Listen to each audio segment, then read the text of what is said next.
Eu tô aqui na região do Largo da Forca de Porto Alegre. É aqui que a sede administrativa de Porto Alegre, lá no início, lá quando os açorianos chegaram, foram nessa região aqui. E eles faziam as execuções públicas aqui nesse lugar. Não tinha um ponto exato, o patíbulo, o cadafalso era erguido em um desses pontos aqui. E é onde se tem registro, 22 pessoas foram enforcadas oficialmente em Porto Alegre. Tô chegando aqui perto do Recanto dos Poetas, ó, esse lugar.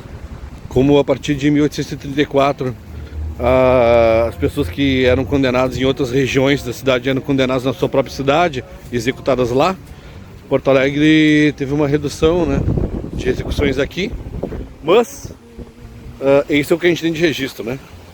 Que a história oral vai narrando são outras histórias, mas essa tragédia percorreu esse cenário aqui.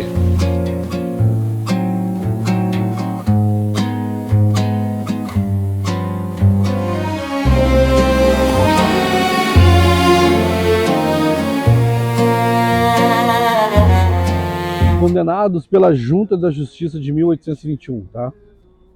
Esse aqui é o africano Joaquim, que inaugurou o patíbulo, o cadafalso onde as pessoas eram enforcadas. Porém, ainda um patíbulo. Em 1819, no distrito de Triunfo, o africano Joaquim, da nação de Mina, foi do lugar de onde ele veio, lá da África, escravo de Joaquim Machado Leão, matou a mãe e seu senhor, Maria Joana do Nascimento Leoa. Na época eles trocavam o nome, se fosse feminino, né? Leão, o cara Leão, família Leão, a mulher Leoa daí. E feriu gravemente a Clara Maria do Nascimento Leoa, a filha dele. Ele foi julgado na junta no dia 4 de dezembro de 1821 e rejeitou o incontinente. Ele foi julgado no dia 4 de dezembro de 1821 e no dia 7 de dezembro ele foi condenado à morte. Ele foi erguido o patíbulo aqui, a horrorosa determinação da junta foi ser exibida a cabeça dele a público. E aí diz aqui no livro, determinado da junta a cena horrorosa de ser exibida ao público a cabeça decepada do condenado. Não admira que Pereira Coruja, o grande cronista, com 15 anos de idade, na data dessa execução, não esquecesse jamais. Arquivo Público de Porto Alegre, carta do júri, Porto Alegre, processo 78, maço, número 3.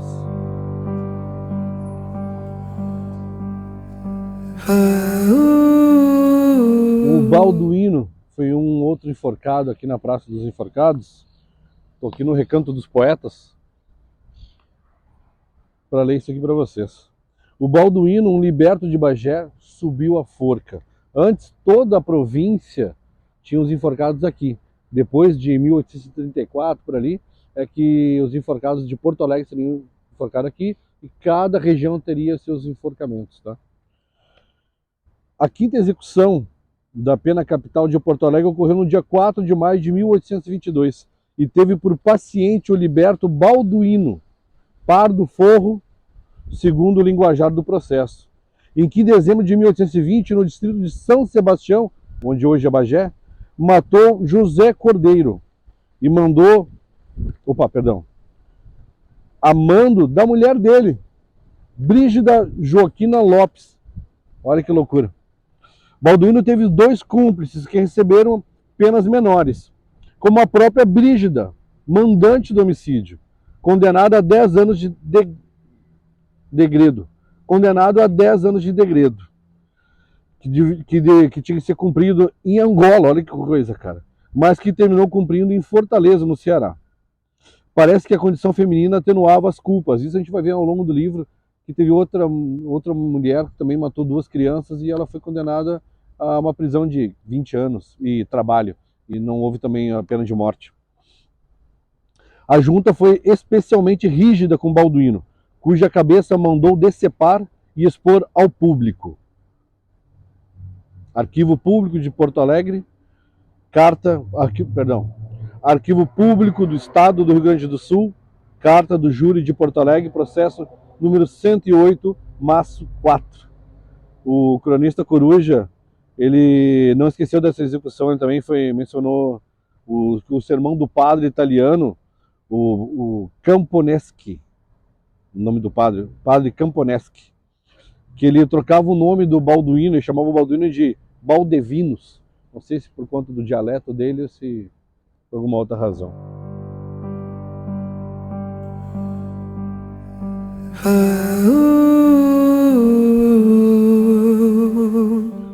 Dois africanos de Rio Pardo abrem o ciclo de 1829 nos enforcamentos em Porto Alegre. Mais um rápido processo de 1828, dois escravos africanos, Manuel Veloso Rebelo,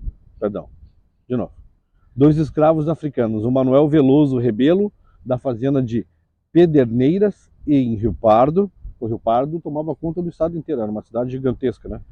Acusaram de assassinato do capataz José Joaquim Mariano. Foram condenados à morte em 2 de outubro, o Rodolfo da nação Cabinda e o Leopoldo da nação do Congo.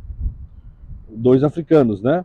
E quando não era diretamente da África vindo, se já tinha nascido aqui na cidade ou nascido no Brasil, eles chamavam a pessoa de crioulo, que daí já era miscigenado, né? Segundo o Sérgio da Costa Franco.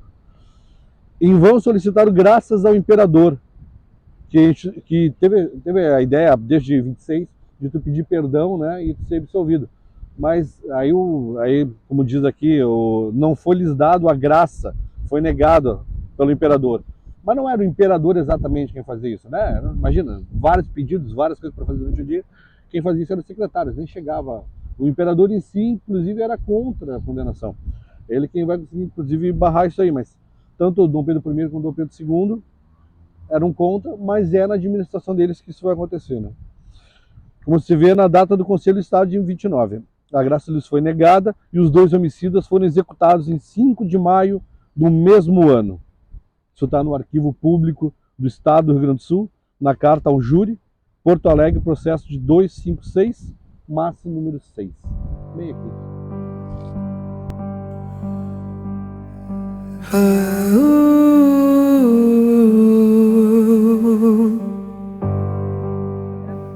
Aqui o júri popular perde a primeira cabeça.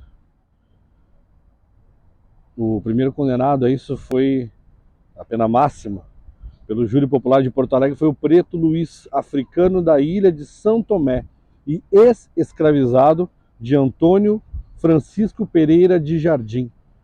Ele tinha a sentença que foi... tratava-se de uma sentença na cadeia da justiça, que ele tinha cumprido pena e prisão perpétua pelo homicídio de uma personalidade saliente na comunidade local. Sua vítima fora o ex-vereador e escrivão da Santa Casa, administrador do Correio, Manuel Silva Lima, no dia 9 de março de 1834, no recinto da cadeia.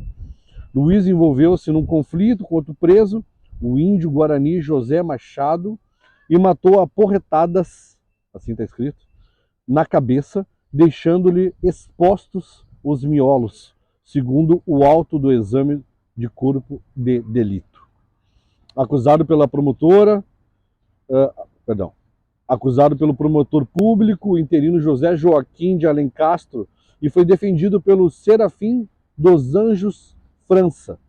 O Luiz foi condenado à morte pelo júri da capital em 26 de abril do mesmo ano, ou seja, menos de 50 dias depois do fato.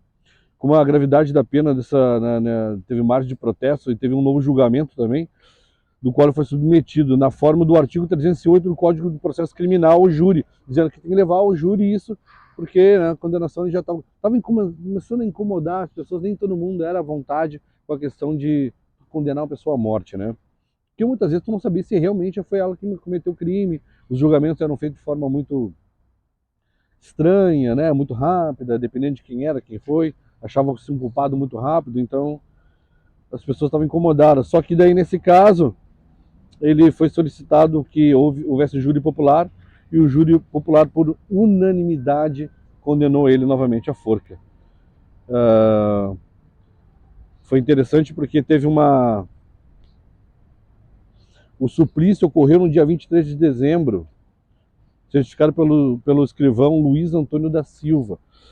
Certifico que o réu que menciona o pregão supra, vestido com a roupa do seu uso, foi conduzido pelas ruas públicas até a forca, acompanhado do juiz municipal Vicente Ferreira Gomes, comigo, o escrivão abaixo-assinado, cujo pregão supra foi lido em altas vozes em todas as esquinas da rua e no lugar do patíbulo pelo oficial da Justiça João Alves Pereira Valporto, que serviu de porteiro no impedimento de moléstia do respectivo, presidindo o mesmo juiz, e a execução foi feita ao réu, até a ultimação da mesma execução, do que de tudo dou minha fé de ver e presenciar e assistir nessa cidade de Porto Alegre aos 23 de dezembro de 1834. Era o 13º sentenciado que subia ao patíbulo na capital da província, ao contar do ano de 1821. Isso está tudo no arquivo público do Estado do Rio Grande do Sul, carta do júri Porto Alegre, 1834, maço número 18, processo número 458, e aí está no arquivo histórico do Rio Grande do Sul, o fundo da justiça está com o código lá J049.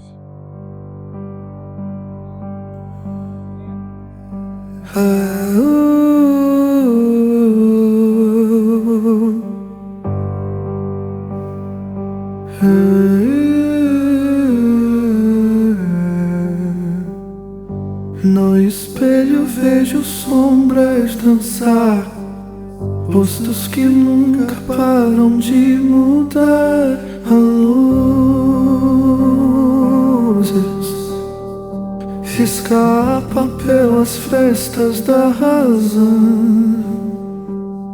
O silêncio grita na escuridão.